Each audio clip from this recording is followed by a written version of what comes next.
Assalamualaikum warahmatullahi wabarakatuh. Alhamdulillah, selalu kita ucapkan kalimat mulia ini dari lisan kita kepada zat yang paling layak untuk disembah, dihormati, ditunduki, karena memang dialah satu-satunya pencipta semua yang di langit, semua yang di bumi, semua yang dapat kita lihat dan tidak kita lihat. Dia zat yang maha adil, maha bijaksana, maha kuat, maha segala-galanya. Dan dia zat yang telah menggantungkan segala nikmat yang dia berikan kepada kita dengan kalimat mulia, Alhamdulillah. Maka sangat wajar kalau selalu lisan kita terbasahkan dengan kalimat mulia ini. Juga kita panjatkan salam hormat kita kepada manusia terbaik, pimpinan para nabi dan rasul, orang yang paling sempurna dari sisi akhlak, fisik, dan juga jalur nasabnya. Manusia yang telah dipilih oleh Sang Pencipta sebagai penutup para nabi dan rasulnya, Nabi Muhammad sallallahu alaihi wasallam. Sebagaimana Allah Sang Pencipta dan malaikatnya telah memberikan salam hormat kepada beliau. Teman-teman sekalian, kalau seseorang di antara kita memiliki hubungan dengan orang lain, sosok manusia punya hubungan dengan manusia yang lain, dan manusia ini kebetulan yang menjadi teman dekatnya atau yang dia jalin hubungan dengannya adalah orang yang memiliki kedudukan, jabatan, punya kekayaan, kesempurnaan fisik, orangnya cerdas, baik, apalah segala macam sifat yang kira-kira kita banggakan dari seorang teman ada padanya. Setiap kali kita ada masalah, dia selalu hadir dalam kehidupan. Setiap kali kita sedang melakukan satu perbuatan baik, dukungannya harus selalu berada bersama kita. Kira-kira bagaimana kita merasakan ketentraman jiwa pada orang ini? Saya yakin kita sepakat bahwasanya kita akan sangat tentram dengan orang ini. Rasanya kalau tidak ngobrol sehari saja sama dia rugi. Nyaman rasanya kalau mendengar suaranya, karena setiap hari kalau kita telepon selalu dengan sambutan meriah, selalu dengan motivasi positif. Apapun yang kita ingin keluhkan selalu dijadikan sebagai amanah, tidak pernah dibongkar kepada orang lain. Apa saja yang kita butuhkan selalu orang ini hadir, dan ini biasa kita namakan dengan sahabat setia. Saya yakin kita sepakat teman-teman sekalian, kita sangat senang dengan orang ini. Bahkan mungkin semua file rahasia kita berikan kepada dia. Ini pembukaan ceramah kita sebenarnya. Judul kita teman-teman sekalian, indahnya menjalin hubungan dengan Sang Pencipta Allah.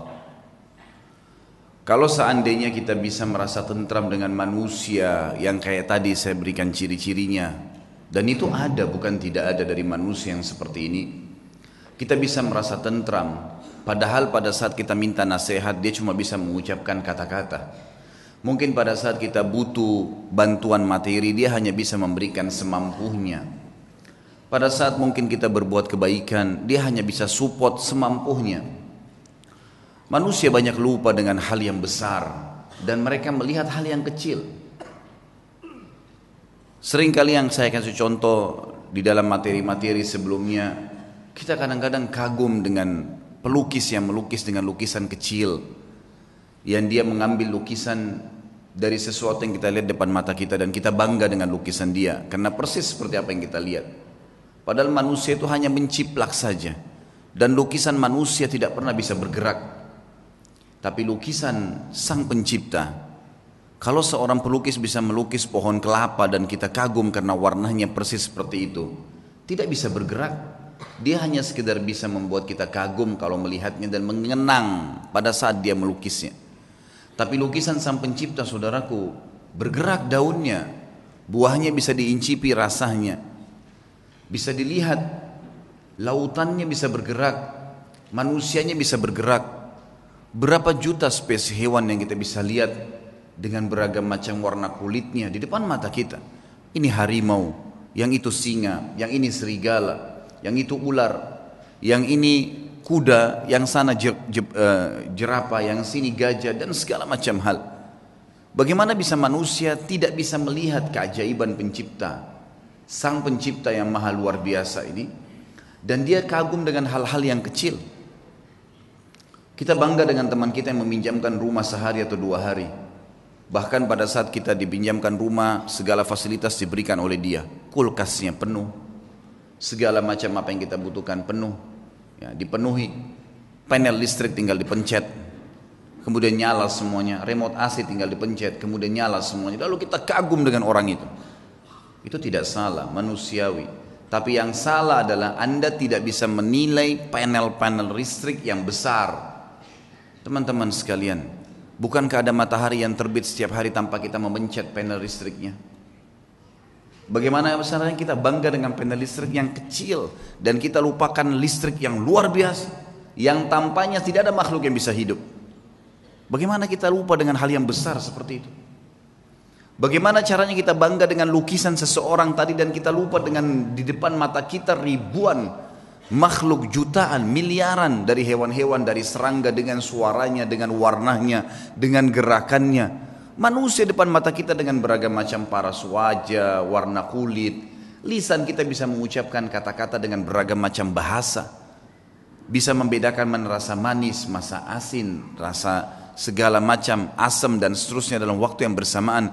Hidung kita bisa membedakan mana bau wangi, mana bau busuk dalam waktu seketika. Kita lupakan sesuatu yang besar seperti itu dan kita bangga dengan hal yang kecil hanya karena teman kita menyemprotkan minyak wangi dan kita rasa wangi, hanya karena kebetulan kita lewat di sebuah tempat dan kita bisa mengatakan oh busuk bau ini, dan kita lupakan alat di hidung kita yang bisa membedakan bau wangi dan bau busuk seketika. Bagaimana bisa manusia lalai dengan hal yang besar dan mereka bangga dengan hal yang kecil, saudaraku? Dan inilah upaya syaitan laknatullahi alaihi untuk menjauhkan manusia dari penciptanya Allah subhanahu wa ta'ala. Allah zat yang maha pemurah, maha penyayang, menyebutkan dengan beragam macam sifat-sifatnya. Dan memang kita lihat depan mata kita. Pada saat Allah betul-betul mengatakan Alhamdulillahi Rabbil Alamin, segala puji bagi Allah Tuhan alam semesta. Memang semuanya memang Dia yang ciptakan. Semuanya yang kita lihat dan kita lihat memang Dia yang ciptakan. Dia pemilik alam semesta ini. Kemudian Ar-Rahmanir Rahim yang maha pengasih dan maha penyayang. Memang benar-benar Dia maha pengasih dan penyayang.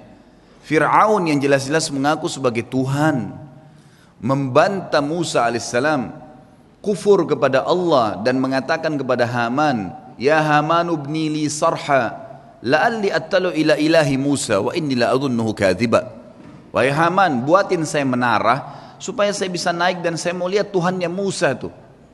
Pencipta Dia juga. Dia tantang seperti itu. Mungkin saya bisa lihat Tuhannya Musa dan saya pasti yakin Musa itu pendusta. Tapi apa perintah Allah kepada Musa dan Harun alaihissalam? Idhaba ila fir'auna wa qula lahu qawlan layyina. Pergi ke Fir'aun tuh. Hai Musa dan Harun, ucapkan kalimat yang santun. La'allahu yatadzakkar aw yakhsha. Siapa tahu dia mau sadar. Karena dia tidak ngerti nih. Dia enggak tahu itu. Allah subhanahu wa ta'ala dengan kasih sayang yang luar biasa sampai seorang pencuri pun kalau ketangkap, kepergok dan dikeroyoki oleh masyarakat, teman-teman sekalian, itu juga bentuk kasih sayang Allah kepada dia. Demi Allah, kalau Allah enggak sayang sama dia, Allah biarkan dia dengan kesalahannya, maka di depan mata dia ada lubang api neraka yang akan membakar dia. Allah sudah ingatkan sebelum dia mencuri, sebelum dia kepergok, ada rasa takut, rasa khawatir, kemudian mungkin ketangkap sekali, tapi tetap dia ngotot. Bagaimana caranya Allah berhentikan? Didatangkan sebuah masalah yang berat buat dia supaya dia kapok. Kalau Allah biarkan dia tidak kebongkar, bayangkan berapa banyak kerusakan yang akan dibuat oleh orang ini. Dan Allah tahu dengan kemahamurahannya dan kasih sayangnya, hamba ini nggak ngerti, bodoh nih. Dia akan jatuhkan dirinya pada neraka yang dia sulit untuk selamat pada saat itu.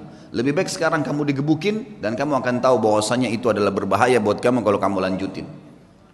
Ibnu Qayyim rahimahullah, seorang alim ulama yang mengenal Tuhannya dan tahu bagaimana menjalin hubungan dengan Allah, berkata, Allah itu, kata beliau, kalau saya memberikan penjelasannya tidak disamakan dengan makhluk, tapi contoh beliau datangkan.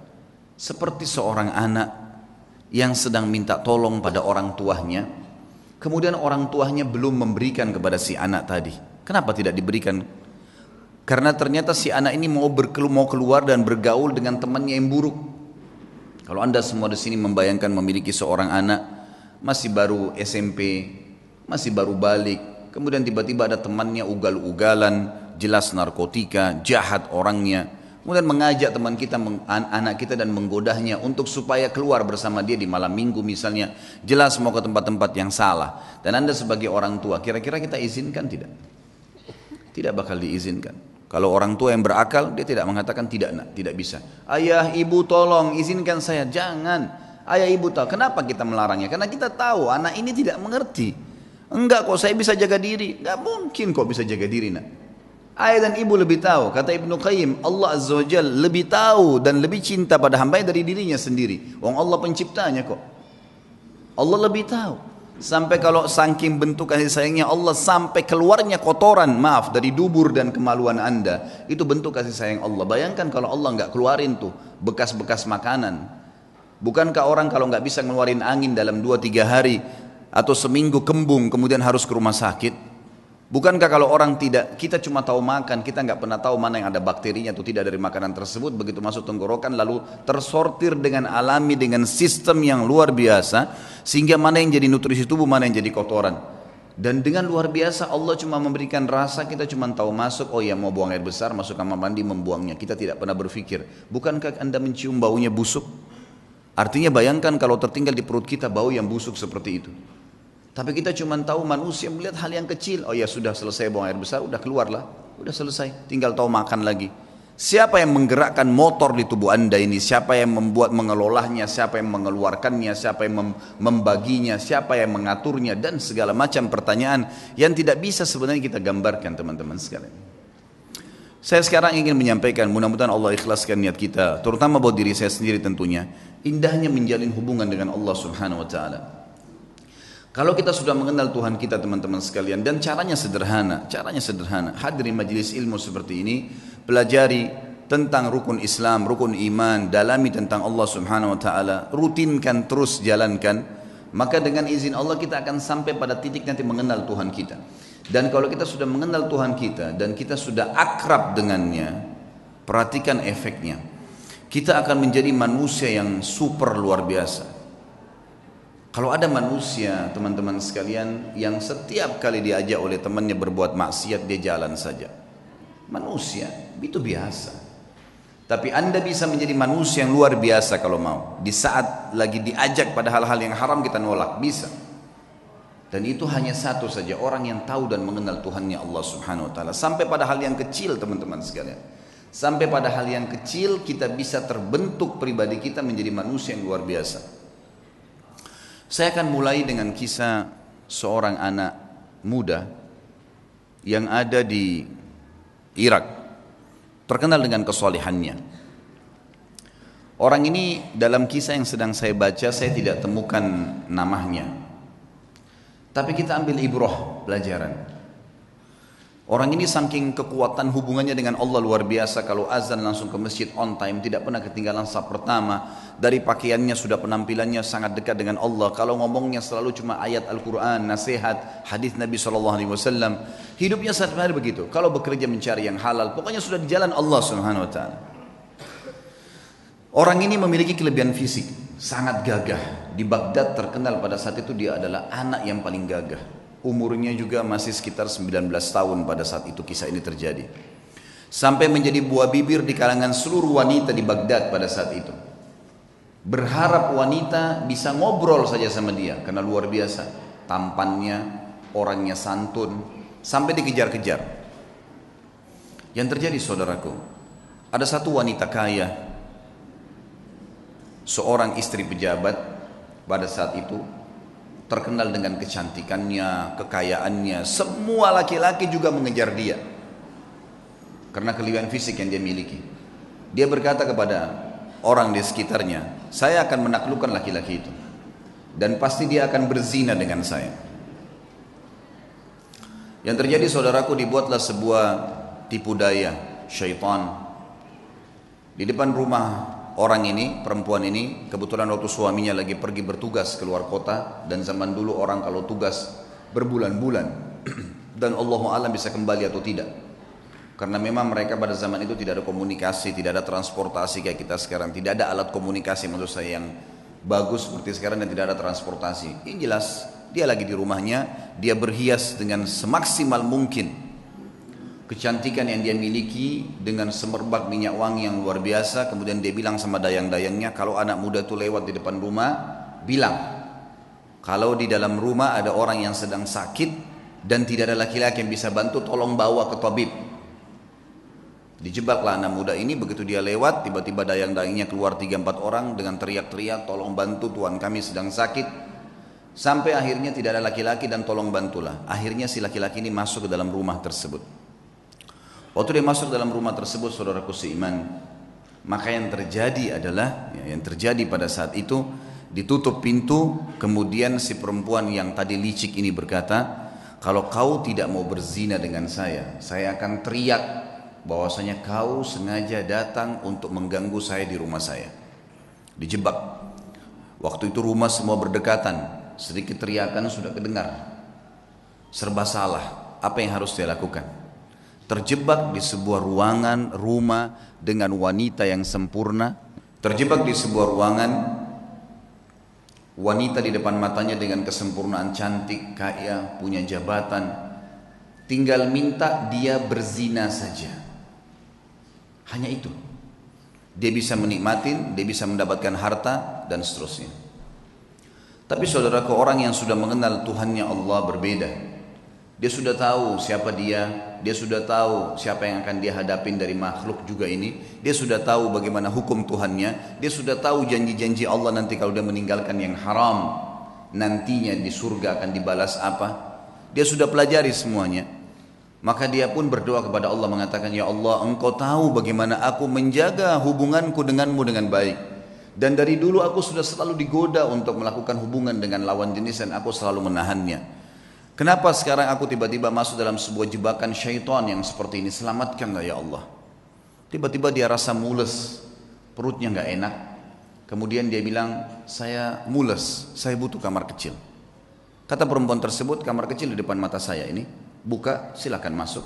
Tapi tetap setelah kau keluar kau akan zina dengan saya. Kalau enggak saya akan teriak. Dia masuk, kemudian dia buang air besar. Dalam kisah ini, maaf, kisahnya memang begitu. Buang air besar. Setelah buang air besar, muncul ide di pikiran dia.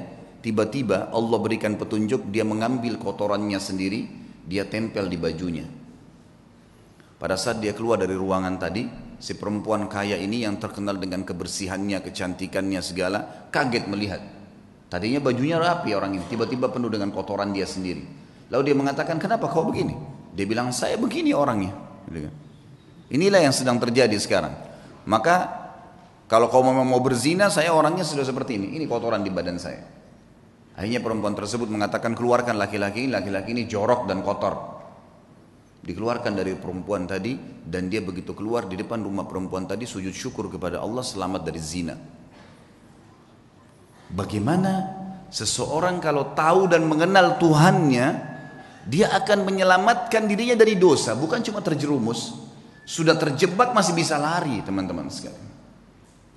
Betapa lemahnya banyak orang di antara kita, bukan cuma dijebak, dianya sengaja jerumuskan dirinya. Padahal sabda Nabi SAW jelas dalam hadis Bukhari, kalau seseorang hamba berbuat dosa, satu dosa kecil, tertetes di dalam hatinya titik warna hitam, kelam. Kata ulama hadis begini, maksudnya apa tetesan hitam itu? Dia akan merasa beberapa hari ke depan hidupnya gelap, hidupnya sulit dengan satu dosa kecil. Hidupnya sulit, kelam, banyak pintu-pintu rezeki yang masih tertutup sampai titik hitam itu bersih. Apa kata Ibnu Umar radhiyallahu anhu? Aku mengetahui beratnya dosa kecil yang aku lakukan. Akar dzam, dosa yang paling kecil. Mungkin kita cuma melihat sesuatu yang biasa, mungkin cuma sekedar dengar sesuatu yang tidak disengaja. Saya tahu Allah mengharamkan saya sholat berjamaah subuh di masjid sebulan. Terharamkan dari ibadah gara-gara dosa yang paling kecil bagi dia. Sampai saya kadang-kadang teman-teman sekalian kalau menyimak kisah orang-orang saleh ini menganggap diri kita luar biasa kecil. Saya pernah diajak sama istri saya ke satu tempat, butuh sekali harus masuk di mall. Lalu kemudian saya ambil headset handphone saya pasang di kuping. Sambil saya dengarkan ceramah saya sendiri atau saya dengarkan tilawah.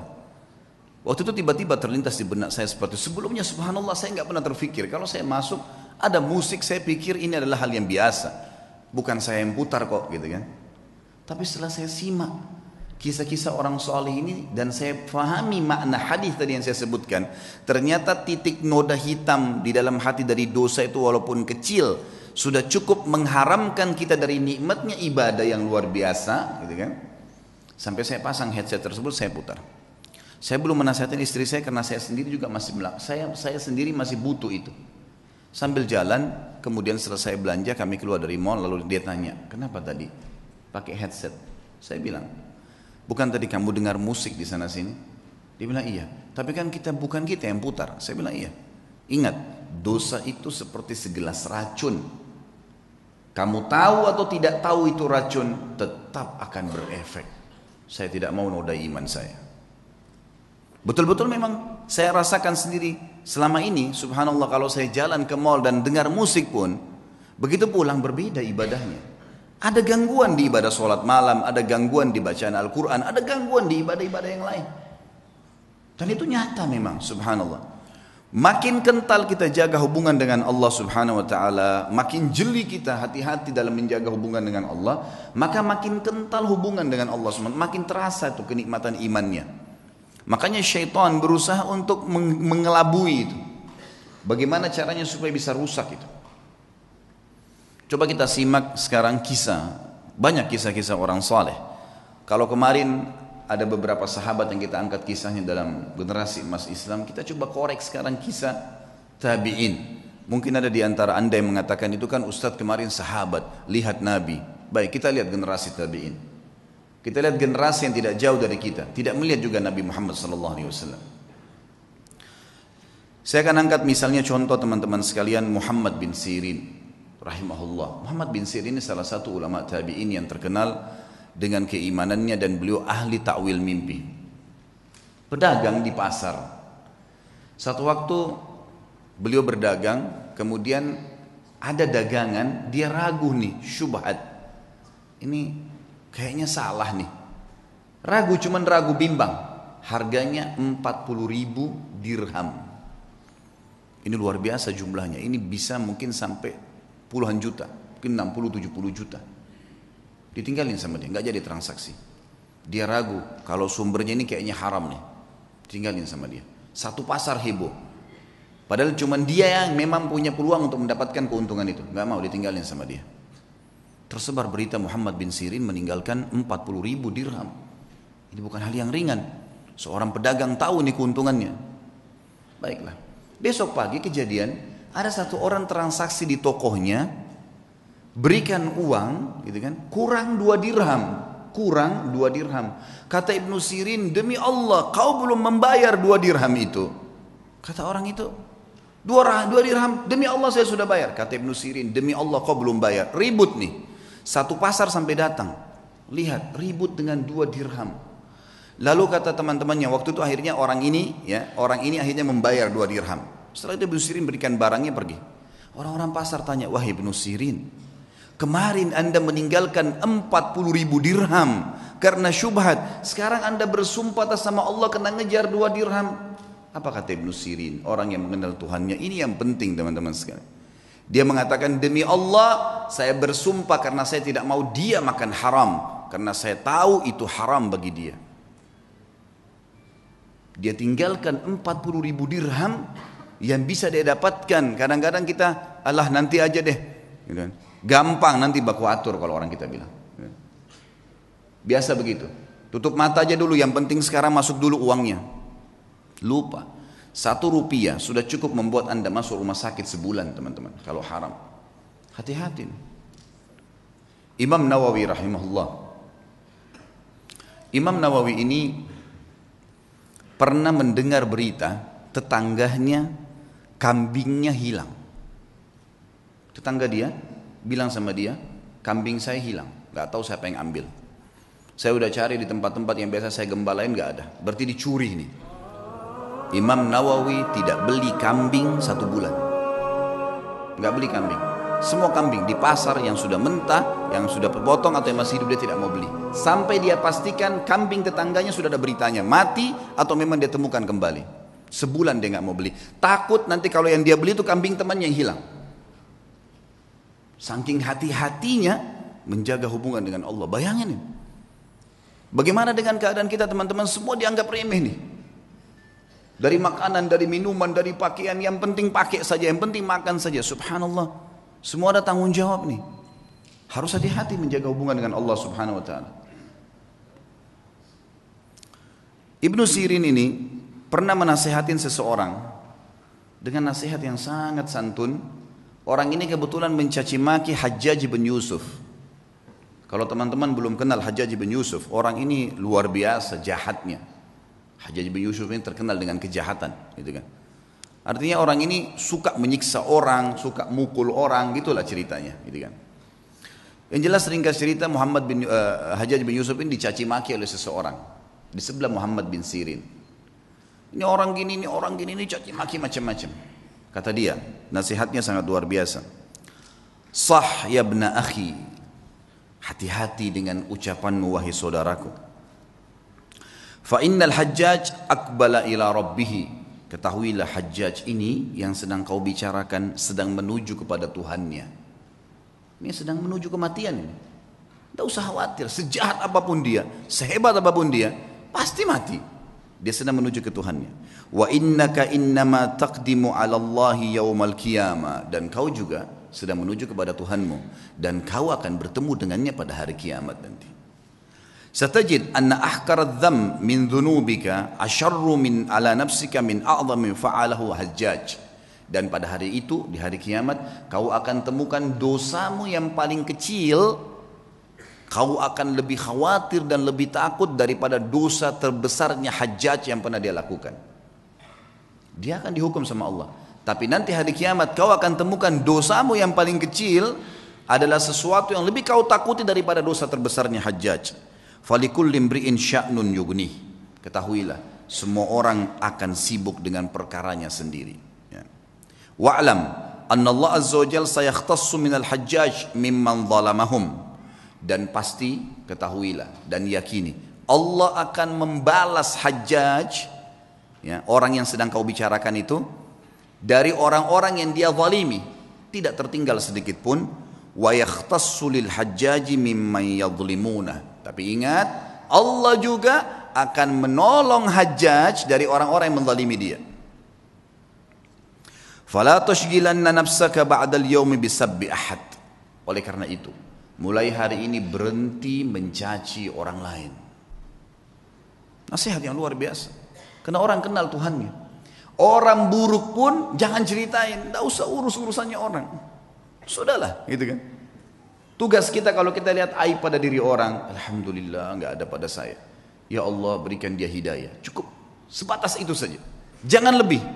Kenapa dia begini? Kenapa dia begitu? Kenapa dia begini? Untuk apa kamu campurin itu? Apa gunanya buat kamu? Ingat, dia akan berhubungan sama kita di hadapan Allah dengan keadilannya Allah. Kezaliman yang dia lakukan sama kita, kita akan ambil.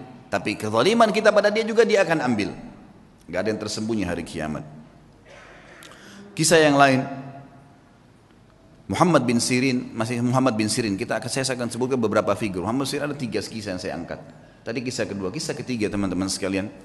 Muhammad bin Sirin ini pernah membeli madu. Madu ini kebetulan dibeli 1 gentong besar. Kalau gentong di zaman dulu itu mungkin ya bisa menampung sekitar 200 kilo madu. Sampai 250 kilo madu. Waktu dia beli, dia taruh di gentong, rupanya malam hari atau dia tidur, dia lupa tutup gentong itu. Masuk tikus. Tikus ini masuk ke madu. Masuk, dan ini madu diambil karena jumlahnya banyak, jatuh tempo. Muhammad bin Sirin rahimahullah lupa tutup, masuk tikus, tikusnya waktu dia bangun pagi, dilihat mati di madu itu, nggak bisa keluar, melengket, mati. Muhammad bin Sirin rahimahullah mengambil madu itu semuanya dibuang. Dibuang, sengaja cari sungai, dibuang. Dia bukan buang biasa, dibuang di sungai supaya mengalir gitu. Orang-orang semua datangin, wahai Muhammad bin Sirin, tinggal kamu angkat tikusnya, yang lainnya jual. Kenapa kok harus semuanya dibuang? Apa jawaban dia? Demi Allah saudaraku, aku tidak tahu tetesan mana madu yang kena bakteri, yang kena kotorannya, najisnya tikus itu, sehingga saya jual pada seseorang dan saya menipunya. Gitu. Maka saya lebih baik rugi semuanya daripada saya dihisab sama Allah hari kiamat. Luar biasa imannya. Dibuang, dialirkan semua. Kisahnya berlanjut, subhanallah. Pemilik madu datang, nagih. Beberapa waktu kemudian, wahai Ibnu Sirin, tagihannya. Kata Ibnu Sirin, saya belum punya uang. Kata dia, baiklah. Bagaimana jalan keluarnya? Ibnu Sirin bilang, kasih saya waktu, beberapa waktu saya akan bayar. Baiklah, dikasih waktu. Berjalan waktu, sama Ibnu Sirin dengan hikmah Allah belum punya duit. Orang ini hanya mengeluh kepada hakim. Hakimnya manggil, Muhammad bin Sirin ulama besar, dipanggil, dihormatin di pengadilan, lalu dikatakan, wahai Ibnu Sirin, bagaimana kasus anda? Dia bilang, hukum di tangan anda. Ceritanya begini, dan memang saya belum punya apa-apa. Kata hakim, kalau begitu anda akan dipenjarakan. Kata Ibnu Sirin, lakukan, penjarakan. Dipenjarain Ibnu Sirin, sampai tunggu siapa yang bisa bayarin buat dia gitu. Subhanallah, penjaga penjara tahu siapa Ibnu Sirin, ulama besar. Kata penjaganya apa? Wahai Ibnu Sirin, kalau malam hari pulanglah tidur dengan keluarga anda, pagi silakan anda kembali ke sini. Kira-kira bagaimana tuh kalau kita ditawarin begitu? Penjaga penjara, silakan pulang ke rumah, nanti pagi datang lagi ke sini. Gitu. Begitu terus di penjara. Kata Ibnu Sirin, demi Allah, sambil pegang kerangkengan penjaranya, demi Allah ya saudaraku, saya tidak akan tolong kamu masuk ke neraka. Saya akan tinggal di sini sampai utang saya terbayar. Gak mau keluar. Baca Al-Quran, sholat malam. Sampai akhirnya orang-orang satu Baghdad datang membayarkan dia. Dia tinggal ceritanya dibayarin. Ya. Lunasin utangnya sampai dia keluar. Tapi bagaimana mereka mengetahui hubungannya dengan Allah Subhanahu Wa Taala? Dan ini satu hal yang mahal teman-teman sekalian. Mahal sekali. Ini hanya bisa didapatkan bagi jiwa-jiwa yang suci, yang bersih, yang mau memang berhubungan dengan Tuhannya. Dan Allah Azza wa Jalla ini zat yang kalau memberi selalu dalam Al-Quran bahasanya apa? Bighairi hisab. Innama yulaqqas sabiruna ajrahum bighairi hisab. Selalu ada kalimat bighairi hisab, bighairi hisab. Bighairi hisab itu tanpa ada hitungan. Kita kalau minta sama Allah satu, Allah nggak kasih satu, 10, 100, 100 ribu. Luar biasa kalau pemberian Allah SWT itu. Saya pernah punya pengalaman pribadi teman-teman sekalian di Jakarta. Waktu saya buka restoran, subhanallah, dengan hikmah Allah terjadi sesuatu pada saat itu. Restoran ini mengalami kemunduran. Kemudian saya tidak tahu harus berbuat apa lagi. Lalu kemudian saya tetap menjaga komitmen di jalan Allah Subhanahu Wa Taala. Itu memang kebetulan tidak ada duit sama sekali. Restoran ini harus dibongkar total, pindah dari tempat sewanya. Saya nggak tahu harus buat apa. Yang saya lakukan adalah saya coba pada saat gentingnya seperti itu, bagaimana justru kita gencet diri kita untuk lebih dekat dengan Allah. Hati-hati, jangan malah masuk ke dalam hal yang haram, karena makin memuncaknya sebuah cobaan, maka makin dekat jalan keluar dari Allah. Ini sudah harus 1 minggu lagi saya bayar, dan kalau tidak dibongkar paksa, bisa rusak barang-barang. Nilainya barang yang ada di situ tidak kurang dari 1 miliar rupiah. Ini kalau dibongkar, dirusak semua, ini jadi masalah. Dan ini ada investor yang masuk dengan saya. Ya Rabbi, apa jalan keluarnya? Coba saya menghubungi ayah saya. Kebetulan alhamdulillah beliau masih hidup, tolong doain saya, mudah-mudahan ada jalan keluarnya. Kemudian saya coba juga melakukan hal-hal yang saya mampu, ibadah kepada Allah SWT, sambil tetap saya sabarin, tunggu sampai titik terakhir. Subhanallah, waktu itu kejadian hari Senin, hari Jumat itu kalau saya tidak punya informasi jelas, maka akan dibongkar paksa. Dan ini akan dibongkar, saya nggak tahu mau taruh di mana barang-barang yang penuh. Luasan restoran 163 meter yang sangat besar, penuh dengan barang-barang. Mau ditaruh di mana nih? Ada coolernya, ada chillernya, ada macam-macam. Subhanallah, hari Rabu saya pengajian malam di Blok M Square di Jakarta. Ada satu jemaah saya, jazakallah khair. Beliau rupanya penggemar ceramah tapi sering dengar di YouTube. Tinggal di Perancis, orang kita. Beliau datang, bukan WhatsApp ke saya, Ustaz saya lagi mau ke Jakarta, saya lagi di Jakarta, saya ingin hadir langsung ceramahnya Ustaz. Oh fadlan, silakan antum datang ke Blok M Square hari Rabu malam ini. Kebetulan maghrib isya ada materi dosa-dosa besar, habis isya insya Allah akan ada tanya jawab sampai jam 9 malam. Datanglah beliau, habis selesai ceramah dia datang salaman sama saya, karena saya belum pernah lihat fisiknya, cuman selama ini kontek-kontekan program sosial yang saya kasih, sumur lah, beli motor buat dai lah, beragam macam program yang saya kadang-kadang buat di pengajian, itu semua dia ikut menyumbang. Sampai terakhir jazakallah khair, beliau nyumbang untuk mengumrohkan 2 orang hafidh Quran. Yang saya buatin program, kemudian alhamdulillah dia ikut. Yang jelas teman-teman sekalian, saya waktu itu kemudian saya ngobrol sama dia habis sholat, lalu kemudian saya kasih di mobil saya, kebetulan ada beberapa buku agama, silahkan ambil, bawa pulang, mungkin antum bisa baca-baca. Pas mau pisah, hitungan 2 menit sebelum pisah, dia ngomong sama saya, Ustaz saya kemarin ke Ajwad, ke restoran antum, tapi tutup. Oh iya akhi, udah tutup itu, mungkin sekitar sebulan sekarang tutup, dan memang keadaannya sekarang kayaknya udah nggak bisa saya lanjutin sewanya karena terlalu mahal. Dan ini insya Allah akan mungkin dibongkar, dalam 1-2 hari ini sudah akan dibongkar. Mungkin memang tidak bisa buka lagi. Loh kenapa Ustaz masalahnya? Saya ceritain sepintas. Karena sewa ini harus bayar per bulan sekian, jadi saya tidak bisa menjalankan lagi. Tapi memang nilainya restoran sekian, mungkin saya akan buka. Saya sudah coba tawarkan saham ke beberapa jemaah, memang belum ada jalan keluar. Emang sahamnya berapa Ustaz? Sahamnya sekian saya bilang. Ada nilai yang saya sebutin, tentunya tidak layak saya sebutin dalam pengajian. Kemudian dia bilang sama saya, kenapa Ustaz baru bilang? Saya sebenarnya baru kemarin ikut investasi di satu perusahaan yang saya inginin.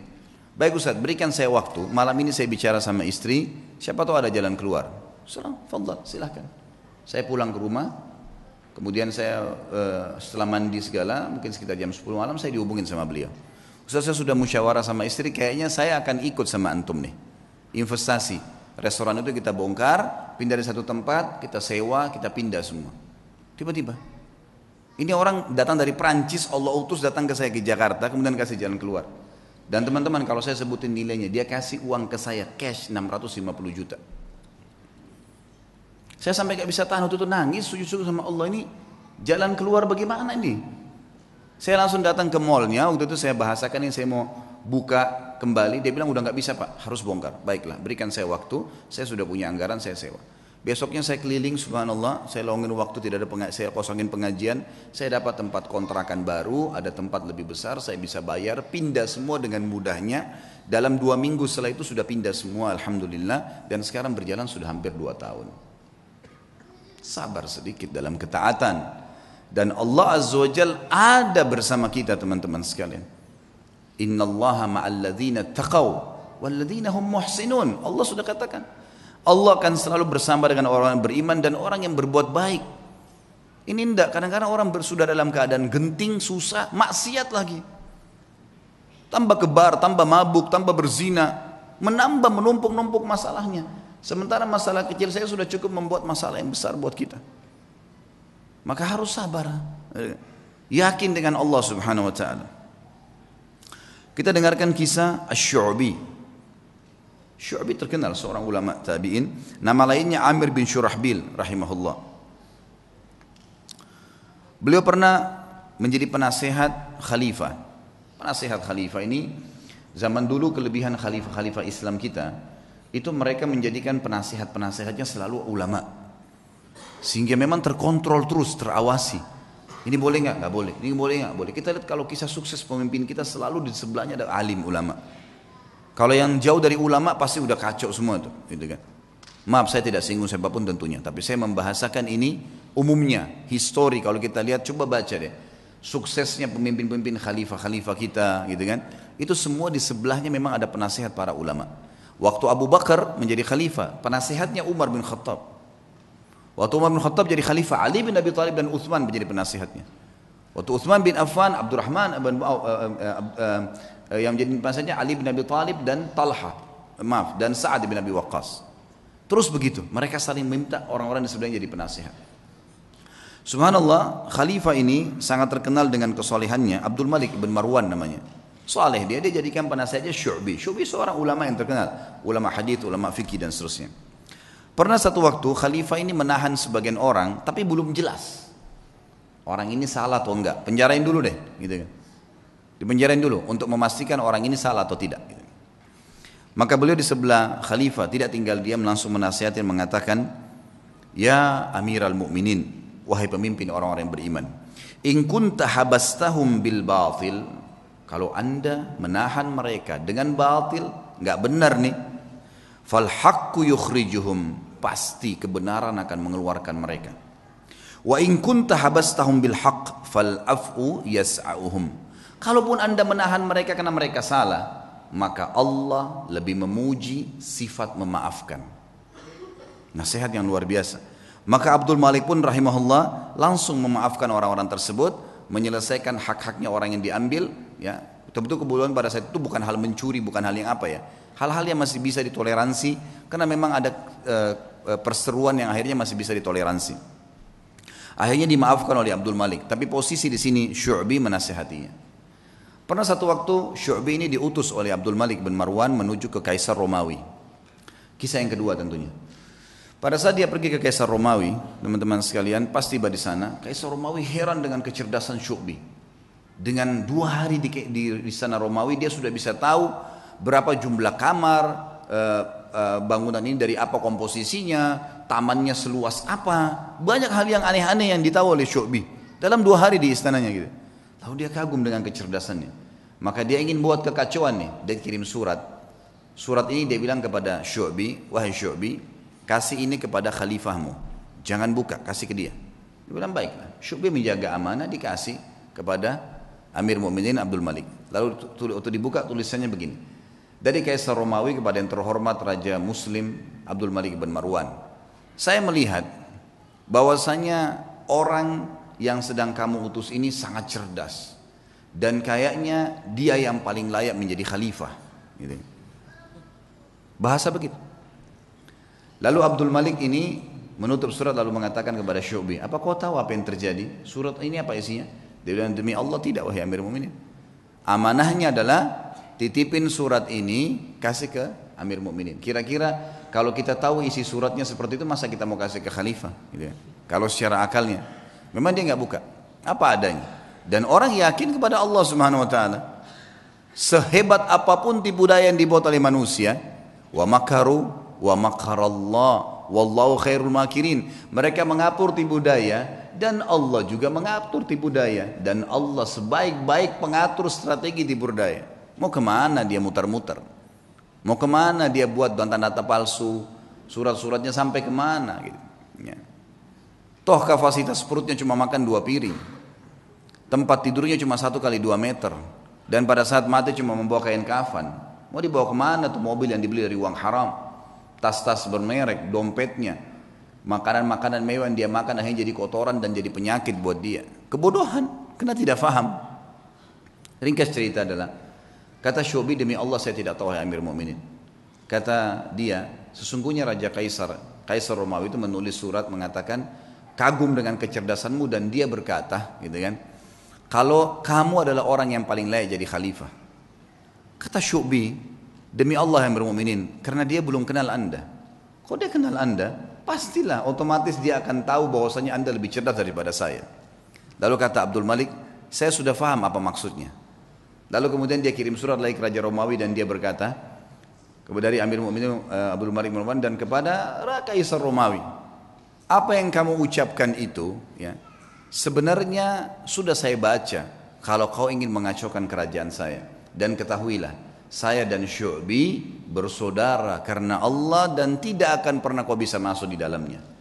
Lalu pengantar surat ini rupanya waktu dia ngantar surat, dia sempat di sebelahnya Kaisar Romawi, dia dengar. Maka dia mengatakan, ya demi Allah, kata si Kaisar Romawi, tapi dalam bahasa Arab diterjemahkan, karena mereka juga memanggil Allah, orang-orang Kristen gitu kan. Demi Allah, saya tidak ingin kecuali itu, ingin mengacaukan kerajaannya. Tapi hubungan antara seorang mukmin dengan mukmin, teman-teman, atasan dengan bawahannya, tidak mudah dikoyahkan kalau dia kenal Allah Subhanahu wa taala. Orang ketiga datang membuat fitnah, membuat apa, semuanya tidak akan ada masalah buat dia. Kisah yang lain, Atha bin Abi Rabah rahimahullah. Atha bin Abi Rabah ini teman-teman sekalian pernah, tentu Atha ini sedikit saya berikan gambaran, dan ulama mengatakan dalam ilmu jarh wa ta'dil, dalam ilmu hadis kita boleh ada hal-hal yang boleh disebutkan kalau berhubungan dengan kekurangan seseorang, kalau memang itu ciri khasnya, atau sesuatu yang kalau disebutkan tanpa menyebutkan nama pun, nah ini masuk bukan dalam ghibah. Yang jelas ulama menyebutkan ciri fisik di sini, seperti mereka menyebutkan Nabi SAW jarbu, tidak tinggi tidak pendek, itu bukan aib. Atha bin Abi Rabah ini seorang budak hitam, kulit hitam, disebutkan dalam buku-buku tentang penjelasan biodata beliau, orangnya kurus, kaki kanannya pincang, mata kanannya rusak. Fisiknya sangat kurang, rahimahullah. Tapi waktu Atha bin Abi Rabah menjadi ulama, khalifah waktu itu Sulaiman bin Abdul Malik, adiknya tadi Abdul Malik bin Marwan itu, anaknya Abdul Malik bin Marwan. Waktu sudah meninggal ayahnya dia jadi khalifah. Sulaiman bin Abdul Malik ini orangnya baik, khalifah dan suka dengan alim ulama. Dia mengeluarkan peraturan kalau tidak boleh mengeluarkan fatwa di musim haji kecuali Atha bin Abi Rabah. Orang alim ulama. Karena ini dalam haji tidak boleh sembarangan nih. Sampai Atha bin Abi Rabah dapat julukan ya alimnya ulama, gurunya para ulama. Ulama-ulama pun kalau datang di Mekah banyak meminta nasihat dari beliau. Atha bin Abi Rabah ini rahimahullah, di musim haji datanglah Sulaiman ibn Abdul Malik khalifah dengan anaknya, dengan ketampanannya, dengan dayang-dayangnya, dengan kebesarannya, buka kemah besar, kemudian masuklah wukuf di Arafah. Sementara wukuf, Sulaiman mengatakan, di mana sahibuk, aina sahibukum, mana nih teman kalian nih? Biasanya kalau bahasa sahibukum ini santun dari khalifah untuk mufti, ya, untuk muftinya. Atha bin Abi Rabah ini ada di mana? Kata mereka Amirul Mukminin lagi di kemahnya, lagi menunggu orang-orang yang lagi antri, lagi antri bertanya gitu. Dia bilang saya punya hajat, saya ingin datang ke sana. Baiklah, Sulaiman datang. Sulaiman ini dia menunjuk si, ya, Atha bin Abi Rabah jadi mufti, dia yang memberikan gaji, gitu kan, pemimpinnya lah. Ya. Dan waktu itu khalifah. Dan perlu diketahui Sulaiman bin Abdul Malik di zamannya ini khilafah Umayyah jadi luas sekali, luar biasa gitu kan. Kuasanya sangat luas karena ayahnya juga punya kekuatan militer yang besar. Ringkas cerita dia pun datang dan dia seorang saleh. Begitu dia masuk ke kemahnya Atha bin Abi Rabah, disambut oleh Atha bin Abi Rabah, pelukan, ngobrol, saling menyebutkan kata-kata yang santun satu sama lain sebagaimana adab seorang muslim. Setelah itu Atha bin Abi Rabah bertanya, "Wahai Amir Mukminin, kenapa Anda datang ke sini?" Kata dia, "Saya punya hajat. Ada pertanyaan yang saya mau tanya." Kata Atha bin Abi Rabah, ini orang tadi saya bilang ya, kekurangan fisiknya ada, dia pegawainya, yang datang ke dia ini, kalau mungkin maaf teman-teman di gubernuran sini, presiden langsung yang datang, bukan cuma gubernur. Langsung datang, langsung ke ruangan dia, karena ada hajat yang dia mau sampaikan misal. Gitu kan. Datanglah teman-teman sekalian, lalu dia mengatakan, Atha mengatakan, hajat Anda pribadi, pertanyaan pribadi, atau hajat umat Islam? Kata Amir Mu'minin, hajat saya pribadi, pertanyaan saya pribadi. Atha mengatakan, kalau begitu Amir Mu'minin, mohon maaf, Anda keluar antri bersama muslimin, karena ada yang sudah antri sebelum Anda punya hajat pribadi. Kalau itu hajat umat Islam, saya akan dahulukan Anda. Orang di sekitar Sulaiman ini marah, tapi Sulaiman diam, rahimahullah. Beliau sangat luar biasa. Mana ada presiden atau raja mau dipermalukan begini? Kan tinggal jawab selesai kan gitu. Tapi beda nih. Ini namanya muru'ah ya. Kehormatan, menjaga kesucian kehormatan dengan Allah. Luar biasa. Silakan Anda antri, karena muslimin sudah antri sebelum Anda. Sulaiman keluar, antri. Ini orang di belakangnya sudah pada marah nih. Ajudan-ajudannya segala sudah luar. Ini kalau bukan karena Sulaiman, dalam riwayatnya dikatakan kalau bukan karena Sulaiman diam, maka kami sudah ngamuk nih gitu. Gitu kan? Ini kalau orang sekarang sudah remuk-remuk tulangnya gitu kan. Subhanallah antri. Dan Atha bin Abi Rabah dalam kisah ini dikatakan menjawab fatwa dengan tenang. Hukumnya begini sampai selesai, sampai giliran datang Sulaiman. Begitu datang bertanya dijawab juga dengan tenang. Sudah selesai, pulang, sudah pamit pergi. Begitu kembali ke istana, tentu ada masalah nih ya. Sulaiman bin Malik dengan keimanannya juga akhirnya dia mengatakan, kumpulin semuanya, kumpulin semua kerabat saya yang ada hadir di sini dan semua ajudan pemerintahan. Dipanggil semua kumpul. Di kemah yang besar mereka kumpul. Lalu dia mengatakan, apa yang kalian lihat bukanlah sesuatu yang mempermalukan. Amir Mukminin, raja. Bukan sesuatu yang mempermalukan. Dan demi Allah, Allah memuliakan Atha bin Abi Rabah dari saya karena ilmunya. Dan di dalam Islam memang seorang alim di atas seorang amir. Dan memang saya punya hajat pribadi, maka jangan pernah ada yang merasa marah dengan Atha bin Abi Rabah, karena saya sendiri tidak marah dengan dia. Dan wahai anak-anakku dan para ajudanku, belajarlah agama, karena ilmu agama akan mengalahkan singasana para khalifah. Tapi bagaimana teman-teman? Khalifah bisa begitu, Atha bin Abi Rabah alim bisa begitu. Dan semua dengan lapang dada bisa menjaga. Kenapa? Karena mereka yakin ada raja yang sebenarnya, Allah Azza wa Jalla. Kita teman-teman cuma kebetulan saja beda formalitas nih, baju bedanya cuma sementara. Ini jabatannya, oh ini si fulan, ini mobilnya bedanya begini. Itu cuma hiasan, kemasan. Sama dengan makanan, misal kalau di Makassar ada coto yang ditaruh di mangkuk yang mahal, ada yang ditaruh di piring yang biasa. Tapi sama saja coto, gitu kan gitu. Mudah-mudahan bahasa ini bisa difahamin, gitu kan. Karena kalau makanan langsung faham biasanya.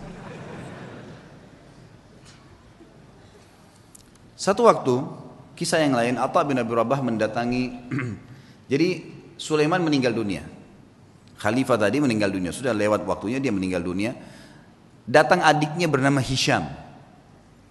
Hisham bin Abdul Malik, biasanya memang sudah tradisi, mungkin teman-teman di kantor pemerintahan sudah tahu, biasanya kalau ada datang pejabat baru, maka dia akan ambil informasi dari pejabat sebelumnya tentang orang-orang relasi yang bisa dihubungin, kan gitu. Itu sudah biasa, turun temurun memang dari dulu gitu. Tapi mudah-mudahan relasinya ini orang-orang yang tepat.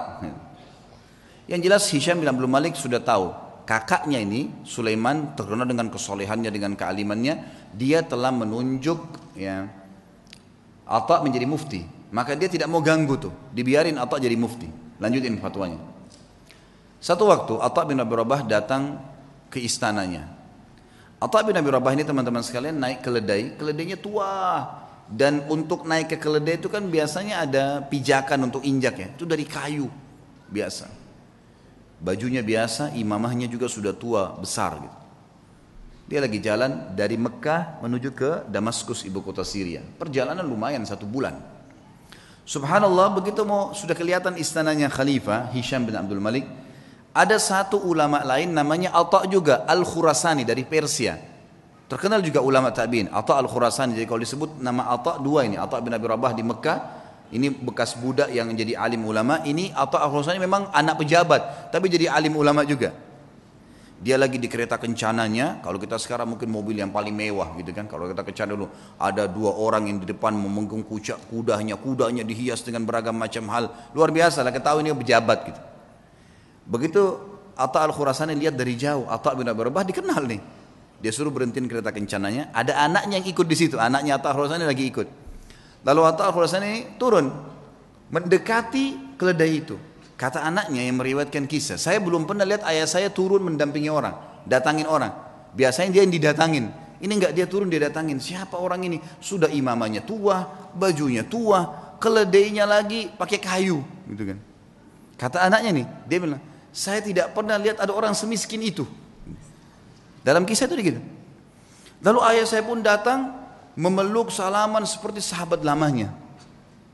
Lalu mereka ngobrol, saya tidak tahu apa yang diobrolin. Lalu kemudian ayah saya kembali ke kereta kencana lalu mengatakan kepada saya, wahai anakku, saya akan masuk bersamanya ke Amir Mukminin.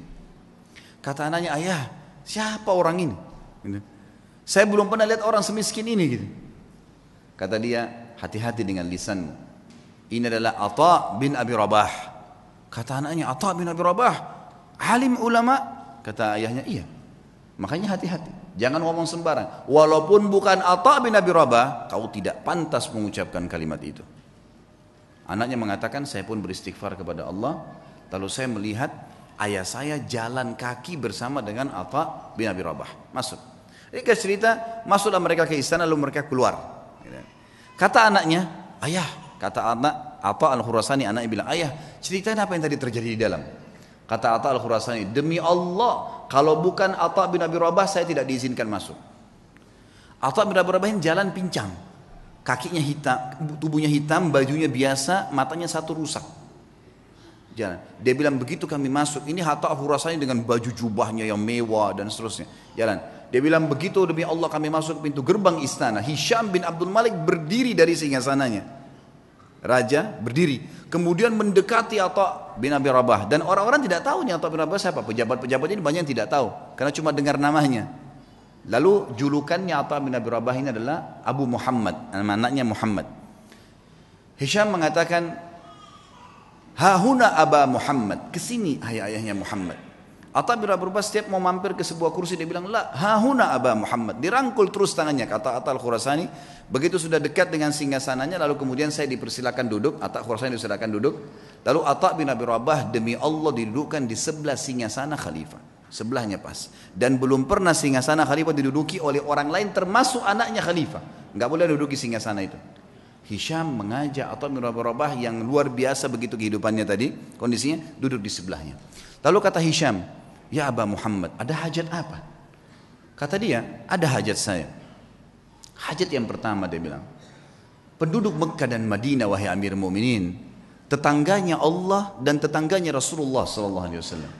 Karena di Mekah ada Ka'bah, berarti orang yang tinggal di Mekah kan tetangganya Allah, bahasa santunnya begitu.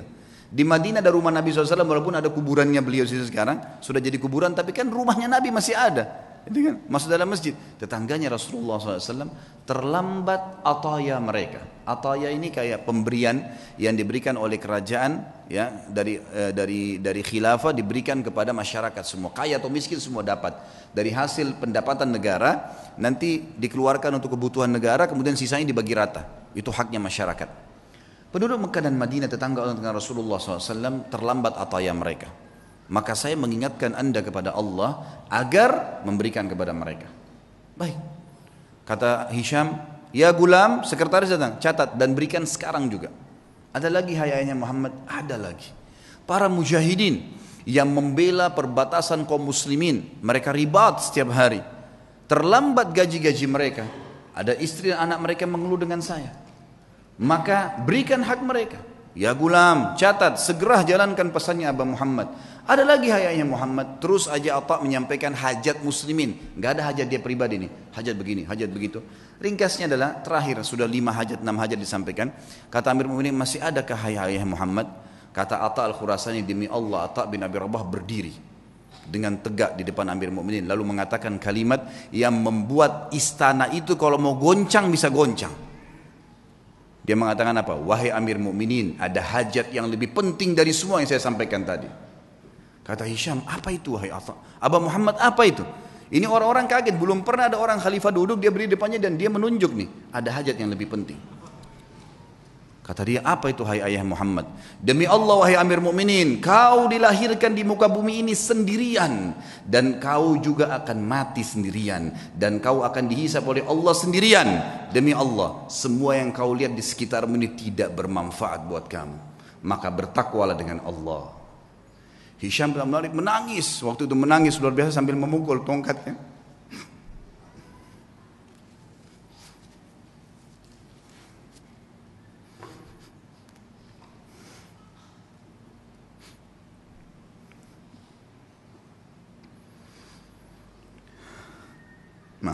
Hisham bin Abdul Malik akhirnya memukul tongkatnya sambil menangis, teman-teman sekalian.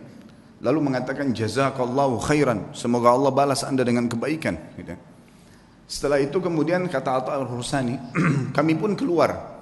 Dan demi Allah Atha bin Abi Rabah tidak minum segelas air pun dari Amir Mu'minin, tidak minum segelas air pun. Dan waktu kami tiba di pintu gerbang, maka dikejar oleh seorang sekretaris untuk memberikan dia sekantong uang emas. Maka Atha mengatakan, demi Allah saya datang bukan untuk ini. Kemudian ditinggalkan. Lalu kemudian Atha bin Abi Rabah pulang, teman-teman sekalian, hanya untuk nasihat di khalifah untuk hajat muslimin, dan tidak ada hajat dia sama sekali. Kata Atha al-Khurasani sebagai penutup kisah, demi Allah kalau Atha bin Abi Rabah menyebutkan semua hajatnya, maka akan dipenuhi oleh Amir Mu'minin. Itulah kisah yang luar biasa dari seorang Atha bin Abi Rabah, yang luar biasa bagaimana menasihati khalifah dan karena Allah subhanahu wa ta'ala. Kisah yang lain Urwah bin Zubair rahimahullah. Urwah bin Zubair juga adalah salah satu orang yang sangat luar biasa, terkenal dengan kesolehannya. Urwah bin Zubair ini anaknya Zubair bin Awam. Zubair bin Awam adalah salah satu 10 orang yang dijamin masuk surga. Anaknya Urwah. Urwah bin Zubair ini pernah duduk bersama dengan teman-temannya. Ada Abdullah bin Zubair, saudaranya sendiri, ya, yang terkenal. Abdullah bin Zubair salah satu perawi hadis, ya, yang terkenal nanti sempat jadi khalifah beberapa saat. Kemudian ada Abdul Malik bin Marwan. Dan ada lagi satu adiknya Abdul Malik bin Marwan. Duduklah mereka di depan Ka'bah lagi ngobrol anak-anak muda ini. Kemudian mereka sambil berkata, cobalah kita saling, ya, memohon kepada Allah, berharap sesuatu yang paling dia harapkan di depan Ka'bah. Siapa tahu Allah kabulkan. Berkatalah Abdullah bin Zubair, saya berharap menjadi khalifah, menguasai Hijaz, Mekah dan Madinah. Lalu adiknya berkata, adiknya lagi, yang satu mengatakan, saya mau menjadi penguasa Khurasan, wilayah Persia. Abdul Malik mengatakan, kalau itu angan-angan kalian, maka saya berharap menjadi khalifah muslimin secara umum, menguasai semua wilayah Islam. Tiga-tiganya sudah berangan-angan, lalu mereka kembali kepada Urwah. Wahai Urwah, kalau kamu bagaimana? Kata Urwah, semua yang kalian harapkan duniawi, berharap menjadi khalifah, berharap menguasai ini dan seterusnya. Kalau saya berharap menjadi seorang alim ulama muslimin, mengajarkan mereka tentang halal haramnya sang pencipta Allah, dan saya berharap balasan darinya. Maka selesailah, bubarlah mereka ini. Ternyata subhanallah, angan-angan itu dikabulkan oleh Allah. Abdullah bin Zubair sempat menjadi khalifah beberapa bulan, adiknya juga sempat menjadi gubernur di Khurasan. Abdul Malik setelah itu menjadi khalifah muslimin yang besar. Dan Urwah bin Zubair pun rahimahullah diterima oleh Allah menjadi alim ulama, sampai menjadi 7 ulamanya Madinah pada saat itu. Ringkas cerita, Urwah bin Zubair pernah diuji oleh Allah subhanahu wa ta'ala. Ujiannya berat. Orang-orang beriman ini ujiannya berat. Tapi subhanallah, iman itu dijadikan, ya, kalau begini memahami teman-teman, kalau ada ujian yang berat datang kepada antum, lihat orang yang lebih berat, misal masalah utang, terlilit utang, misal ada penyakit. Coba lihat orang yang lebih berat, karena ada orang yang lebih berat daripada kita, pastinya itu, tidak mungkin tidak. Dan juga teman-teman sekalian, bersangka baiklah dengan Allah. Kata Nabi SAW dalam sebuah hadis Bukhari, hadis Qudsi, kata Allah SWT, Ana inda dhanni abdi bi, saya sesuai dengan persangkaan hambaku. Maka kita harus tahu teman-teman sekalian, kalau Allah sedang mencoba kita, berarti dengan cobaan tersebut Allah sedang mencintai kita. Karena kalau tidak sedang dicoba, kita akan jauh dari ibadah. Orang kalau datang cobaan itu, sebenarnya dia makin dekat dengan Allah. Dan umurnya makin pendek untuk menuju ke akhirat. Artinya makin pendek, tidak ada peluang untuk berbuat dosa lagi. Pendek dari sisi kemaksiatan, gitu kan. Dia tidak bisa berbuat dosa lagi karena tidak ada waktu. Antum kalau lagi sakit keras terus diajak ke diskotik, diajak pergi apa, diajak buat apa, nggak ada waktu. Orang yang buat dosa itu biasanya kalau banyak waktu lihai-lihainya, lagi kosong, lagi nggak ada cobaan, lagi enak, mobil mewah, uang banyak, itu maksiat nanti. Allah dengan maha cintanya kepada hambanya, dengan kemahamurahannya mendatangkan cobaan supaya dia tetap begitu, biarin dia begitu, karena dia Allah tahu dengan begitu makin pendek umur untuk bermaksiat, tidak ada waktu bermaksiat, dan dia makin dekat dengan akhirat, dan itu pahalanya sudah cukup untuk memberikan derajatnya di surga sampai pada target. Seperti itulah. Maka nikmatin tuh cobaan, jangan terlalu banyak mengeluh. Coba nikmatin. Nanti akan kita sebutkan kisahnya. Urwah rahimahullah, beliau pernah mendatangi seorang khalifah, adiknya lagi Hisham, namanya Al-Walid ibn Abdul Malik. Al-Walid ibn Abdul Malik ini teman dekatnya dia. Jadi khalifah setelah kakaknya meninggal, kemudian datanglah, diundanglah Urwah bin Zubair ini rahimahullah dari Madinah datang ke Irak, di Damaskus waktu itu. Dia bawa anak laki-lakinya teman-teman sekalian. Anak laki-lakinya ini anak laki-laki yang sudah hafal Quran, umurnya sekitar 20 tahun, dibawa sama Urwah, dan ini mau dicetak jadi kadernya dia. Dan waktu itu kebetulan tidak ada anak laki-lakinya kecuali ini, satu orang. Dia punya 4 orang anak, 3-nya perempuan. Dia banggakan anaknya, dibawalah sama dia. Ringkas cerita, begitu memasuk istanahnya Al-Walid rahimahumullah, kemudian anaknya berkata, ayah, saya ingin melihat kuda-kuda kerajaan, bisa nggak? Oh ya silahkan, kata ayahnya. Saya akan bertemu dengan Amir Mu'minin, ngobrol, kamu silahkan lihat. Dia lihatlah. Lagi ngobrol nih, Urwah bin Zubair sama Khalifah Al-Walid lagi asyik ngobrol, tiba-tiba datang berita. Seorang pengawal masuk ketakutan, tiba-tiba memotong pembicaraan khalifah, dan ini adabnya pada saat itu, ada peraturan di kerajaan tidak boleh memotong pembicaraan khalifah, kecuali penting sekali. Datang ketakutan dan akhirnya dia mengatakan, saya harus memotong pembicaraan Anda. Kata mereka, kata Al-Walid, kenapa kamu ini? Ada apa memotong pembicaraan saya? Sahabat saya baru datang terus tiba-tiba dipotong. Ada penting? Ada penyerangan musuh? Dia bilang, enggak Amir Mu'minin, ada penting tapi bukan penyerangan musuh. Anaknya Tuan Urwah mati. Tadi di kandang kuda, waktu dia lagi nonton kuda Anda, kuda kerajaan, saking asyiknya sampai kami sudah menahan tapi dia tetap mau mendekat. Ada satu ekor kuda mengangkat kakinya, menendang dadahnya, mati. Sekarang tergeletak mati. Kami bingung mau ngapain nih. Anaknya tadi satu-satunya laki-laki umur 20 tahun mati. Al-Walid kaget. Ini yang tendang kudanya dia. Mati di kerajaan dia. Tetap dia shock gitu kan. Tidak enak. Tapi subhanallah dia balik ke arah Urwah. Urwah senyum. Urwah senyum. Lalu Urwah mengatakan, Inna lillahi wa inna ilahi raji'un. Berikan jenazahnya biar saya yang urus. Dengan sangat tenang dia turun dari duduk tadi bersama khalifah, dia lihat jenazah anaknya, ditutup matanya, diuruslah jenazahnya sama dia, dimandikan. Kata perawi kisah ini, tidak ada setetes pun air mata yang jatuh dari matanya Urwah. Dia urus jenazahnya selesai.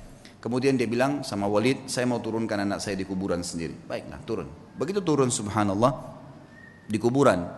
Dalam kisah ini dikatakan ada satu penyakit teman-teman.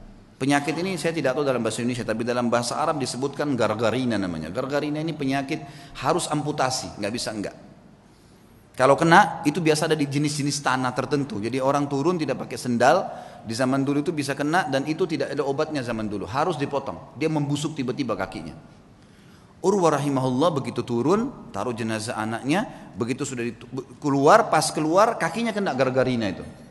Kena penyakit, tiba-tiba membusuk, ya kalau kita mungkin bonyok gitu ya, sudah mulai menghitam, tiba-tiba dalam sekejap.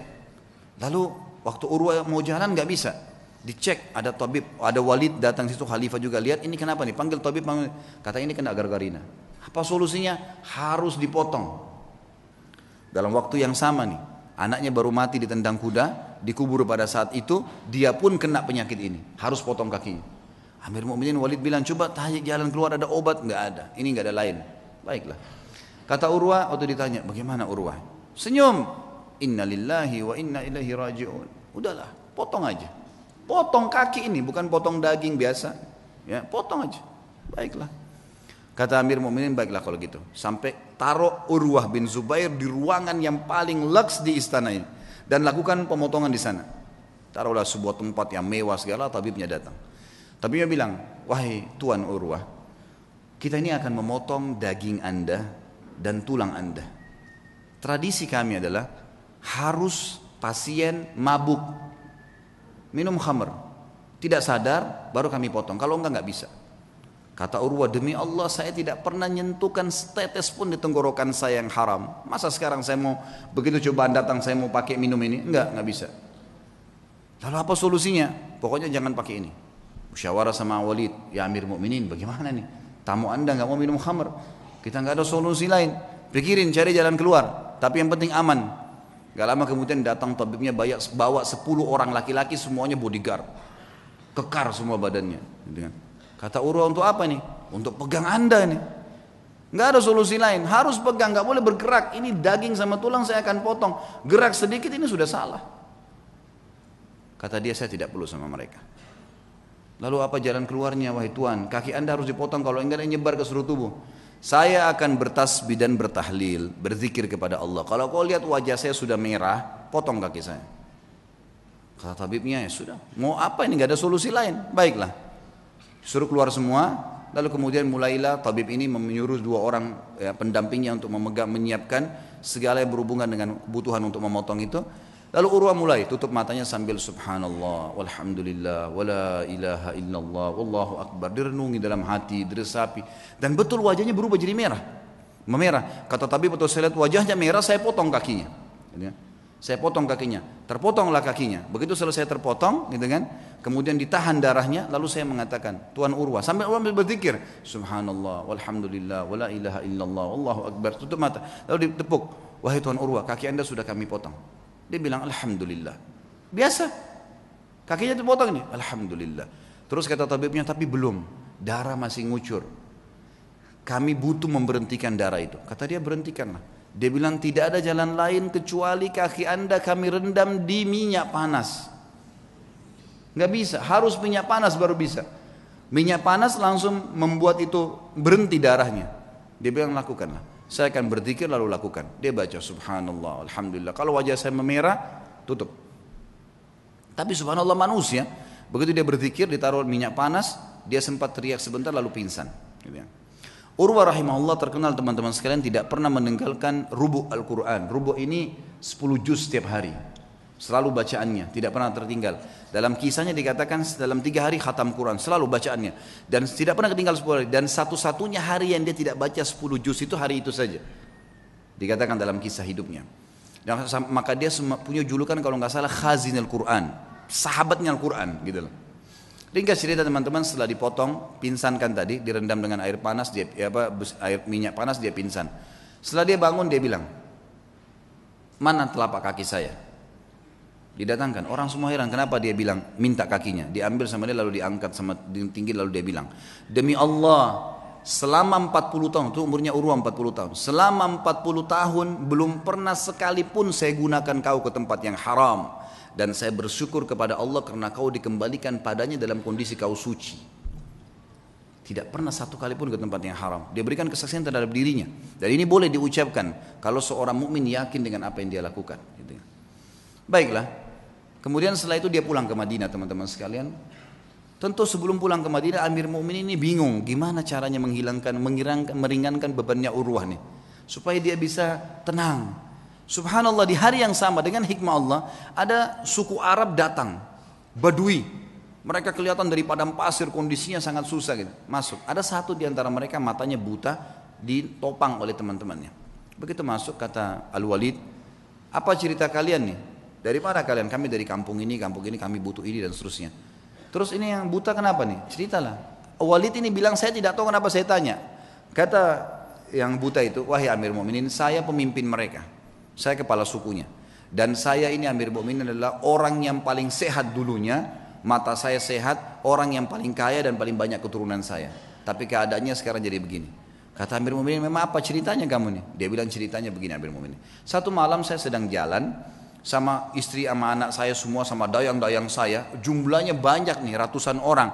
Semua harta saya bawa. Saya mau pindah kota. Kami turun di sebuah lembah, tiba-tiba waktu lagi tidur malam, ada banjir nggak tahu dari mana di padang pasir tuh lembah mengangkat semuanya kemah-kemah harta unta-unta semua anak istri saya mati semuanya terbawa dengan air banjir tiba-tiba nggak tahu dari mana ini kisah nyata semuanya hilang ya. Dia bilang saya pun menyelamatkan diri saya dengan bergelantung di sebuah pohon yang masih ada di situ saya pegang pada saat saya lagi pegang pohon itu saya melihat air sudah hilang gitu sudah mulai reda tinggal ada satu ekor unta yang terikat di tali tadi dan ada anak saya tergantung dengan bantal tidurnya itu di sebuah ranting pohon gitu. Maka saya pun turun melihat anak saya masih hidup, saya pun coba selamatkan dia. Saya biarkan anak saya itu kemudian saya kembali ke unta tadi ingin membuka talinya. Waktu saya ingin membuka talinya saya dengar anak saya menangis. Saya balik ternyata leher anak saya kepalanya sudah di mulut serigala. Dia bilang saya balik mau kejar udah nggak bisa. Anak saya sudah dibawa lari sama serigala itu. Maka saya cuma mau selamatkan diri saya sendiri. Begitu saya balik ke arah unta ini mengangkat kakinya dan menendang ke mata saya sehingga saya buta. Maka dalam satu malam Amir Mukminin saya jadi orang yang buta, jadi sakit, anak istri saya hilang, harta saya semua habis. Kata Amir Mukminin Al-Walid, alhamdulillah yang telah mengutus kamu datang ke sini. Berikan semua apa yang dia mau orang ini, penuhi semua kebutuhannya dan bawa dia kepada Urwah suruh ceritakan kisahnya. Diceritakan lagi kisahnya untuk meredam. Ya ternyata di atas Urwah masih ada yang lebih berat gitu. Urwah berterima kasih pada Walid, kemudian dia pulang ke Madinah. Waktu pulang ke Madinah, orang-orang semua pada datang nih. Sabarlah, beginilah, begitulah, dan seterusnya. Saya sebutkan dalam bahasa Arab ya. Kemudian pada saat orang banyak mengatakan kepadanya, sabarlah dan seterusnya, lalu dia mengatakan pada tamu-tamunya, la yakhluwannakum ma tarawun. Jangan sampai kalian merasa sedih dengan apa yang kalian lihat. Atau kalian mungkin menganggap ini sesuatu yang berat. Faqad wahaballahu azza wa jalli arba'a minal banin. Sesungguhnya Allah mengaruniakan saya 4 anak. Fa akhadha wahidan, dia mengambil 1, wa abqali 3 dan masih memberikan saya 3.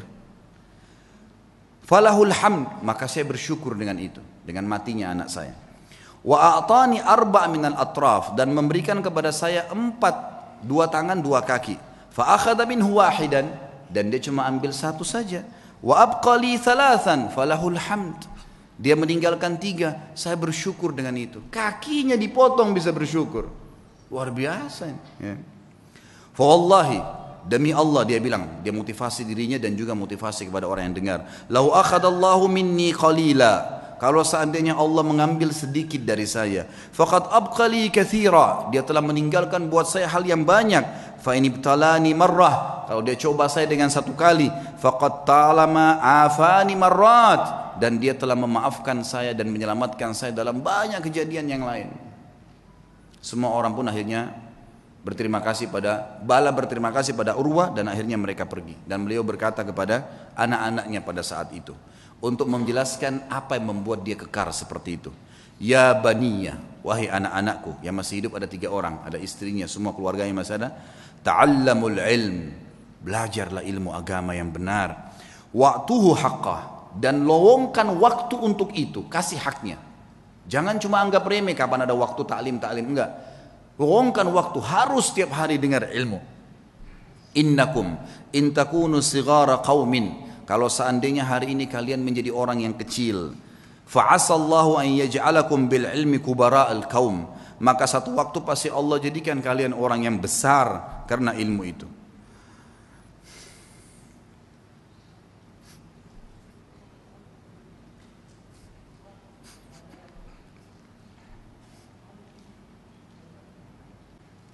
Wa saw'ata hal fid dunya akbah min syaikhin jahil, dan sungguh buruk sekali, apakah ada yang lebih buruk dari orang tua yang bodoh gitu, tidak mengerti agamanya.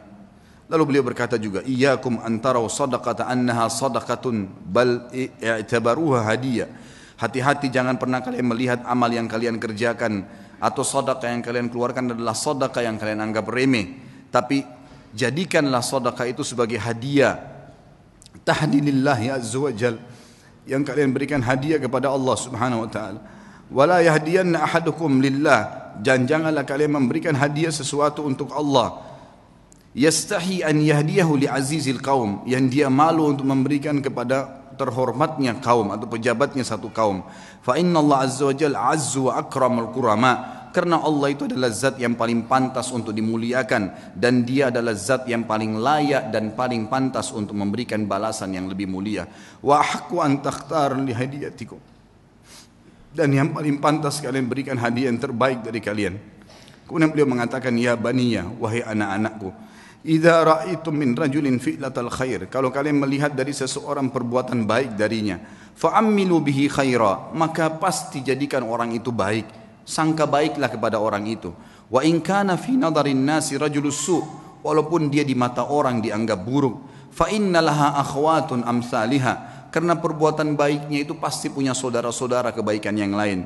Wa idza ra'aitum min rajulin fi'latal syarr, kalau kalian melihat perbuatan buruk dari seseorang, laki-laki atau seseorang, fahdharuhu, hati-hatilah dari orang itu. Wa in kana fi nadharin nasi rajulun khair, walaupun di mata manusia dia adalah orang yang baik. Fa innalaha akhwatun amsalihah, karena perbuatan buruk itu punya saudara-saudara yang ikut dengannya. Wa'lamu, ketahuilah, annal hasanati tadullu ala akhawatiha, bahwasanya semua kebaikan-kebaikan akan mendatangkan saudara-saudaranya. Wa annas sayyiati tadullu ala akhawatiha, dan seluruh dosa-dosa juga memiliki saudara-saudaranya.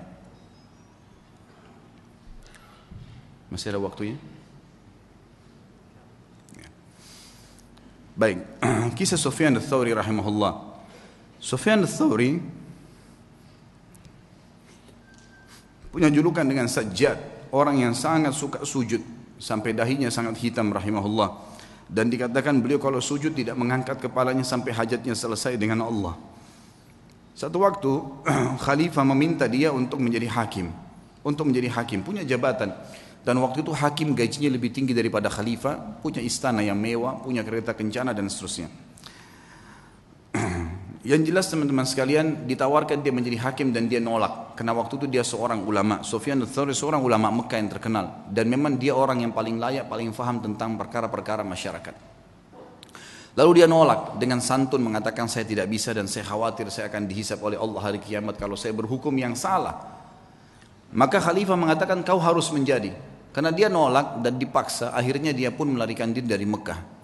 Dia jalan teman-teman sekalian. Sufyan ats-Tsauri rahimahullah jalan dengan menggunakan jubah menutup kepalanya dan meninggalkan Mekah.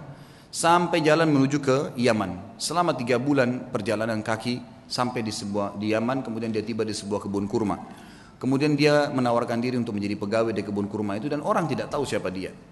Kemudian berkatalah pekebun kurma tersebut, saya akan berikan gaji kamu seperti orang-orang yang bekerja sama saya. Dia bilang baiklah, saya terima. Yang penting saya ada tempat tinggal dan saya bisa ibadah.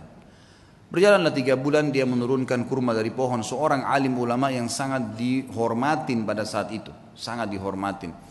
Kemudian dia pun rahimahullah setelah 3 bulan ditanya oleh pemilik kebun tersebut. Dia bilang, wahai Abdullah, dulunya ditanya dia, siapa nama kamu? Dia bilang, saya Abdullah. Dia tidak dusta. Dia bukan tujuan dusta. Dia mengatakan saya Abdullah, maksudnya saya adalah hamba Allah. Gitu kan? Karena dalam bahasa Arab begitu. Kalau dia sebut namanya dia ditangkap oleh khalifah. Dia tidak mengatakan nama saya, dia mengatakan saya adalah hamba Allah. Gitu kan? Bahasa Arabnya ana Abdullah. Pokoknya pemilik kebun menangkap namanya Abdullah. Dipanggil, wahai Abdullah kesinilah. Datanglah Sufyan rahimahullah lalu ditanya, apa perbedaan antara kurma kami dengan kurma kalian? Maka kata Sufyan rahimahullah, saya tidak pernah tahu perbedaannya karena saya tidak pernah mencicipi sedikit pun dari kurma anda. Maka kata pemilik kebunnya, apakah kamu ini tinggal 3 bulan di kebun saya, turunkan kurma, sortir tiap hari, gak pernah kamu makan 1 butir pun? Dia bilang, demi Allah 1 butir pun tidak pernah karena anda tidak pernah mempersilahkan saya. Maka kata pemilik kebun, teman-teman sekalian, dia bilang, apakah kau mau mencontohi muru'anya, ya, kehormatan ibadahnya Sufyan ats-Tsauri?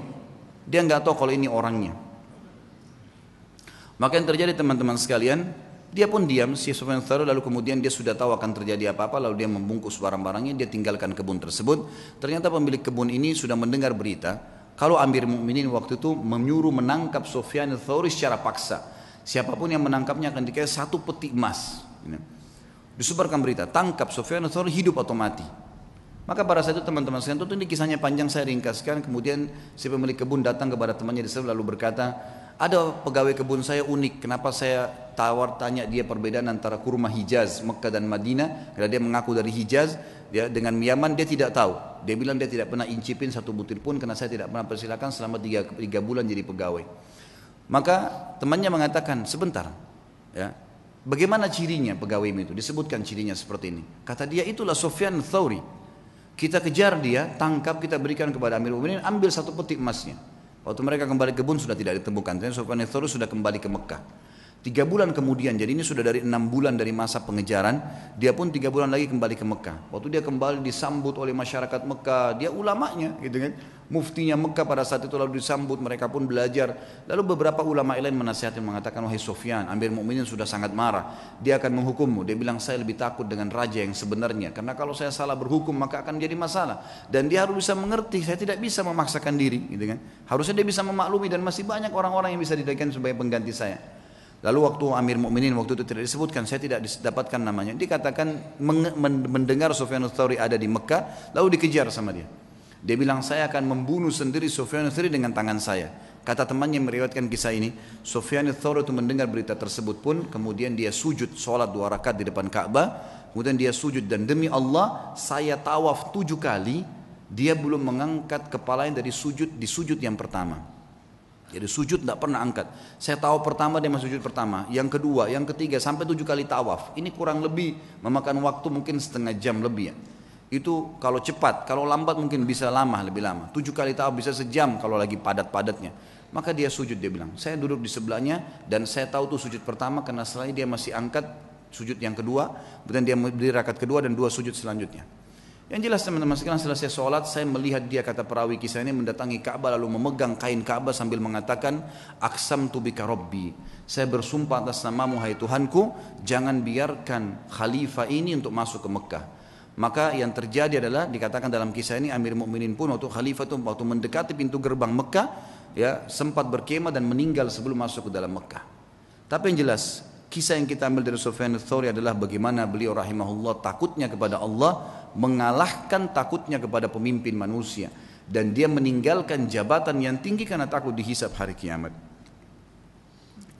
Kemudian yang terakhir teman-teman sekalian adalah kisah seorang sahabat yang masyhur namanya Rub'i al-Amir rahimahullah. Ini saya tutup dengan kisah ini.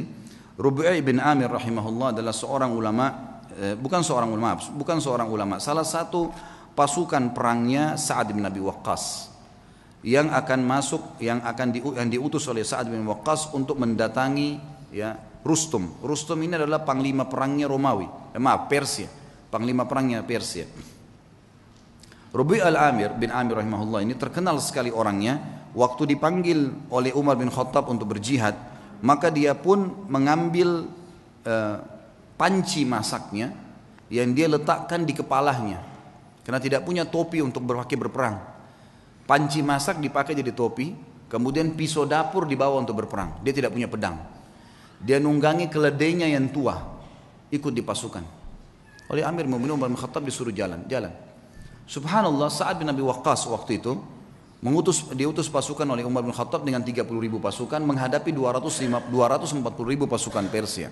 Dan Persia kaget. Waktu mereka pun tahu 240.000, mereka tidak mundur sedikit pun. Maka Rustum ini ahli perang.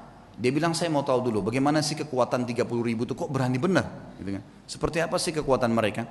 Dikirimlah surat kepada Sa'ad bin Waqqas negosiasi. Datanglah 1-2 orang terus menerus negosiasi dan semuanya hampir sama perkataannya. Tapi yang paling pertama datang adalah Rub'i bin Amir rahimahullah radhiyallahu anhu. Sahabat Nabi yang mulia ini datang dengan keledainya. Gitu kan? Dia bawa pisau dapur dan ada tombak yang dia pinjam dari temannya. Dia datang, begitu tiba di istana, kata Rustum, buat dia tidak masuk ke istana kecuali sudah hormat dengan saya, dan hiasi semua istana ini dengan emas. Semuanya, pintu gerbangnya hiasi dengan emas, semuanya taruh harta-harta gelimpangin gitu. Buat mereka mau tahu gila harta enggak ini? Semuanya, bantal-bantal semua singgasana hiasi dengan emas, semuanya taruh emas, geletakin emas di sana sini. Dibuat semewah mungkin. Waktu datang Rub'i radhiyallahu anhu, begitu melihat kejadian tersebut, dia turun dari keledainya, lalu dia mengatakan, bagaimana dengan undangan kalian? Kata mereka, kau tidak bisa masuk kecuali kau harus menghormati Rustum. Mengatakan, wahai Rustum yang terhormat, saya pamit mau masuk. Kata Rub'i, saya tamu dan saya yang harus dipamiti untuk masuk, bukan saya yang pamit. Lalu Rub'i melihat di situ ada tikar permadani, di atasnya banyak emas. Sama beliau disengkirin emasnya, permadana itu diambil, dipotong pakai pisaunya dia, dibelah dua. Diambil, ditaruh di keledainya, dianggap sebagai ghanimah, harta rampasan perang, ditaruh sama dia. Kemudian dia mengatakan, ini pembukaan harta rampasan perang kami kalau kau tidak buka pintu gerbang. Sendirian. Dan Rub'i ini perlu anda tahu, orangnya pendek, kecil, bukan orang yang tinggi kekar. Orang-orang Persia waktu itu tinggi besar, kekar-kekar semuanya. Diberitakan ke dalam. Kata Rustum, baiklah, tutup pintu gerbang, buka sedikit saja, supaya dia masuk tunduk kepada saya. Diperintahkan masuk, pintu gerbang dibuka sedikit. Memang tidak bisa orang masuk, harus tunduk. Maka Rub'i lihat, subhanallah, Allah memberikan orang beriman itu hatinya bisa melihat, ya. Dia bisa membaca, namanya firasatul mu'min. Maka dia lihat, ini pasti ada tipu daya nih. Yang dia lakukan, dia balikkan pantatnya dia balikkan keledainya, lalu dimasukkan dari balik belakang, ya. Sehingga yang tadinya dia harus tunduk, ini dibalik, jadi bokong yang di belakang. Dilaporkan ke Rustum, ini yang dilakukan sama orang ini. Malah sekarang dihinain. Lalu dia naik keledainya, dia jalan. Subhanallah, tuh dia jalan, dia tidak turun dari keledai. Keledainya dimasukkan di istana Rustum dengan karpet-karpet yang mewah. Pisau dapurnya dipakai, bolong-bolongin bantal tuh semua. Bantal-bantal yang mewah. Semua ini karpetnya ditusuk-tusuk dengan tombaknya sama dia. Sampai tiba depan Rustum. Panci di atas kepalanya, pisau di tangannya, tombak di tangan, pisau tangan kanan, ini tangan kiri, tombaknya. Kata Rustum, dipanggil penterjemah, tanya kepada mereka nih, mau apa sebenarnya datang ke sini? Terjemahkan, hai orang-orang Arab, kalian kan dulu di padang pasir, tidak punya apa-apa kecuali gembala kambing. Untuk apa kalian datang ke sini? Kalau kalian butuh harta, sebut saja, kami akan kasih pulang. Kalau kalian butuh gembalaan, kami kasih berapa bun unta dan kambing yang kalian mau. Kalau kalian ingin jabatan, kami akan jadikan, pilih siapa yang terbaik, kami akan jadikan sebagai pemimpin kalian dan kami akan kasih gaji. Lalu jawaban Rubi'i radhiyallahu anhu, ini orang kalau sudah mengenal Tuhannya, dia mengatakan, kami datang dari sana tidak butuh dengan harta yang sedang kau pamerkan ini. Dan kami datang mengeluarkan seluruh hamba termasuk kamu dan kami dari menyembah makhluk kepada menyembah pencipta sang makhluk. Itu saja. Kalau kau patuh, maka kau dengan kerajaanmu, kami akan pulang. Hukum Allah. Berhenti menyembah, karena waktu itu raja mereka Kisra dianggap Tuhan. Berhenti menginjak Kisra. Kisra pun tetap dengan kerajaannya, kau tetap sebagai panglima perangnya, semua kau milikin, tidak ada yang hilang di sini. Cuma itu saja. Kemudian kami pulang. Lalu kata si Rustum, baiklah kalau gitu, izinkan kami berfikir, mungkin butuh waktu. Kata Rubi'i, berapa lama kalian butuh? Sehari, 2 hari? Kata Rustum, tidak. Mungkin kami butuh 2 bulan, 3 bulan berfikir, musyawarah dulu. Kata Rubi'i, saya hanya kasih kalian waktu maksimal 3 hari. Karena pemimpin kami Nabi SAW mengizinkan musuh berfikir 3 hari maksimal. Tidak boleh lebih daripada itu. Kata Rustum, terjemahkan ke orang ini. Ini siapa? Pemimpin mereka. Kata Rubi'i, terjemahkan, kau pemimpinnya? Dia bilang bukan. Saya pasukan yang paling di belakang. Gitu. Saya ini pasukan yang paling biasa, prajurit yang paling biasa. Kata Rustum, terjemahkan lagi. Kenapa kok kau bisa ambil keputusan begitu? Dia bilang, dijawab sama dia, karena agama kami mengajarkan dari pemimpin muslim sampai masyarakat biasanya keputusannya satu. Kalau saya sudah berikan amanah, keamanan, semua harus patuh terhadap pemimpin saya. Muslim semua begitu. Kami satu jasad. Kata Rustum, baiklah, izinkan pulang orang ini. Begitu diizinkan pulang, kata Rustum, tulis surat kepada Kisra. Ini yang sedang kita hadapin nih, semuanya 30.000 manusia yang kayak gini nih. Ini untuk dihadapin susah nih. Gak bisa, keras, tegas, dan memang maunya, gak bisa. Harus begitu. Tidak ada jalan lain, urusan tangan Anda. Berperang atau kita mengalah saja, ini gak bisa. Karena Kisra gak berhadapan sama pasukan muslimin, dianggap kuat, udahlah pasukan, perang aja, lawan gitu kan. Ini tidak terjadi peperangan tentunya, tapi yang kita ambil pelajaran bagaimana Rubi'i radhiyallahu anhu teman-teman. Orang kalau mengenal Allah, harta jadi kecil buat dia. Ya. Semua apapun yang Allah haramkan ditinggalkan, seindah apapun itu. Berapa banyak kisah tadi yang kita sebutkan, anak muda yang meninggalkan perzinahan dengan menaruh kotoran di bajunya, berapa macam orang-orang soleh yang sudah kita sebutkan kisahnya. Yang jelas yang kita simpulkan teman-teman sekalian, berhubungan dengan Rabbul Alamin, sering komunikasi dengan dia sebagaimana dia sudah ajarkan kepada kita semua. Mau keluar rumah ada doanya, mau masuk rumah ada doanya, mau makan ada doanya, habis makan ada doanya. Doa itu apa? Komunikasi dengan Allah. Keluar rumah, bismillahirrahmanirrahim, dengan nama Allah saya bertawakal, menyerahkan diri kepadanya. Kata Nabi SAW, kata Allah SWT, wa may tawakkal fahuwa hasbuh. Yang bertawakal pada Allah, Allah jadi pencukup baginya. Seorang syekh pernah menangkap di Riyadh seorang penyihir besar. Penyihir terbesar ini datang dari Afrika, ditangkap. Waktu ketangkap, dia tanya syekhnya, saya nonton cuplikannya, dia bilang, bagaimana anda bisa menangkap saya? Padahal saya menaruh ribuan jin di depan saya. Tidak pernah saya bisa ditembus nih, baru kali ini dia bilang, ada yang bisa tembus dari anda. Dia bilang, karena kamu bodoh dan kamu tidak mengerti. Kalau saya keluar dari rumah saya tadi, saya membaca apa yang diajarkan oleh Rasulullah SAW, Bismillahirrahmanirrahim. Saya bertawakal kepada Allah, dengan nama Allah saya tawakal kepada Allah, la haula wa la quwata illa billah. Tidak ada yang kekuatan kecuali milik Allah. Dan saya yakin dengan doa saya, dan kata Nabi SAW, siapapun yang membaca doa itu pada saat keluar rumah, semua syaitan yang menemuinya akan berkata, orang ini tidak bisa kita ganggu karena Allah sudah lindungin. Itu sebabnya saya bisa tembus kamu. Bukan cuma itu, saya akan laporkan kamu dan kepala kamu akan dipenggal karena kamu seorang penyihir. Ditangkaplah penyihir tersebut teman-teman sekalian. Hubungan dengan zat sang pencipta yang maha kaya, menciptakan semuanya, itu adalah hubungan yang paling baik. Maka jalinlah hubungan yang baik dengan Allah, maka Allah akan baikkan semua. Sebagai penutup kata-kata saya, kata Nabi SAW, siapapun yang berbuat perbuatan yang Allah ridha, Allah cintai perbuatan tersebut, Allah akan buat semua makhluk mencintainya. Dan kalau seseorang berbuat perbuatan yang buruk yang Allah benci, maka Allah akan buat semua makhluk akan membencinya. Kata kuncinya kembali kepada Allah Subhanahu wa taala. Allahu a'lam.